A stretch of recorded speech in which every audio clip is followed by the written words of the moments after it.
Zabrinjavajući rezultati i potresna iskustva svjedoče uvriježenim predrasudama i nedovoljnoj edukaciji društva za potrebe i prava žena s invaliditetom koje žele postati roditelji.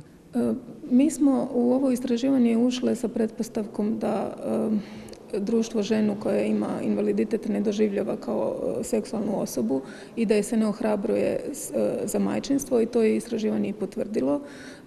Čak 48% žena koje su anketirane reklo da nisu majke i većinom su razlozi bili ti što nisu imale podršku svoje obitelji, podršku zdravstvenih radnika i što je to nešto na što se osoba s invaliditetom prema stavovima koje su one dobivale ne bi trebalo odlučiti. Cilj ovakvih istraživanja i razgovora o takozvanim tabu temama je upravo razbijanje uvriježenih predrasuda s kojima se susreću žene s invaliditetom. Osim uže i šire obitelji kao najbliže podrške, neophodna je educiranost zdravstvenih djelatnika kako bi mogli pružiti odgovarajuću skrb prilagođenu upravo potrebi ovih žena. Do sad nije bilo uopće takve vrste istraživanja.